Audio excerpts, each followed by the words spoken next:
Again, the supply list is we need water, cleaning supplies, trash bags, rags, bleach sprays, mops, shovels, brooms, personal hygiene items, and shoes. I think shoes is going to be one of the bigger ones. I mean, a lot of people are just walking around without shoes, and it's not a safe place to be walking around without shoes right now. The debris is unimaginable. And if you haven't seen any of the videos, just go look at them as to the speed with which the water moved through the area. And I think a lot of people need to understand why things happened the way that they happened, because there have been a lot of news stories about people who have spoken inappropriately about the situation in Kerrville.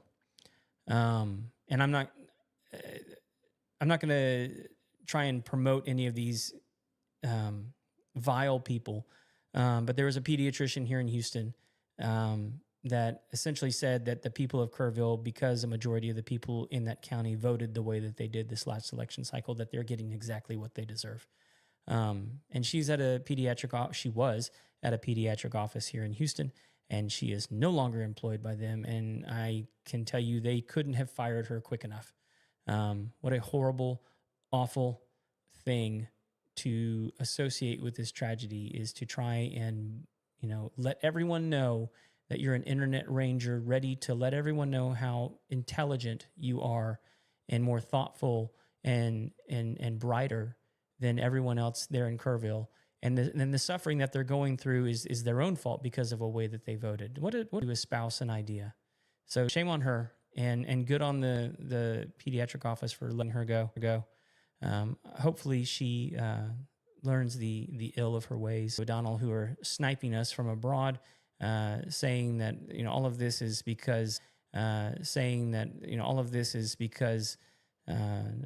Trump gutted emergency services, which couldn't be farther from the truth. And that's not a statement to support to support Trump. I could really care less.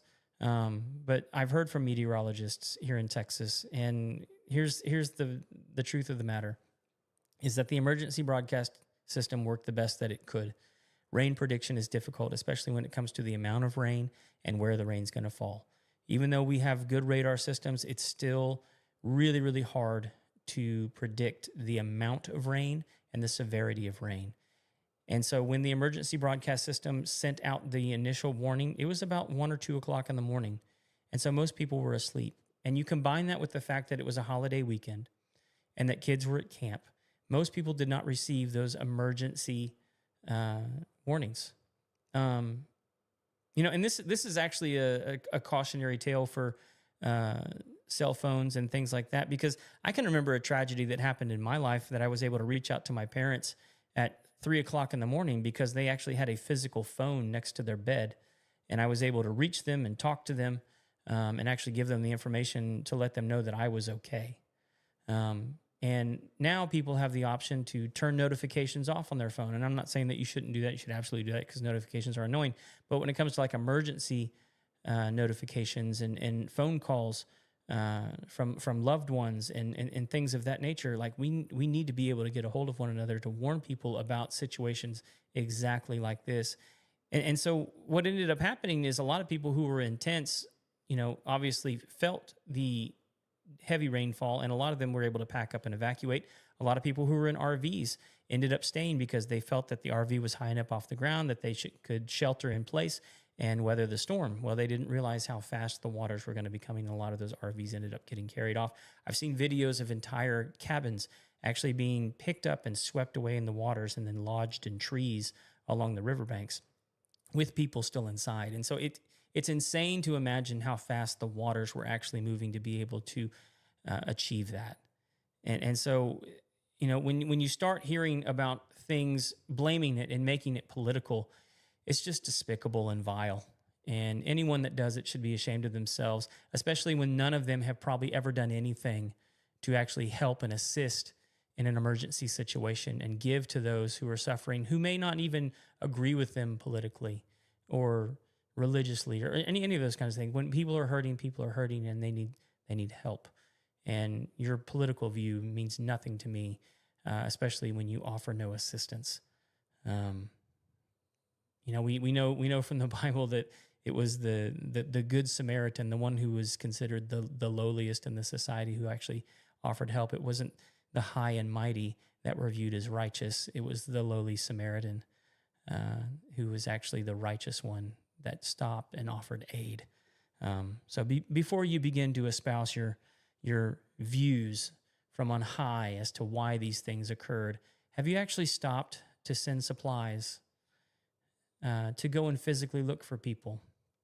Because what I understand is almost immediately 12 helicopters were dispatched through the National Guard to begin searches for these people once they realized that there was an actual emergency going on, that game wardens were actually called in by the governor to actually assist in the searching, because a lot of these places were in the wilderness where game wardens are actually knowledgeable and know how to look for things.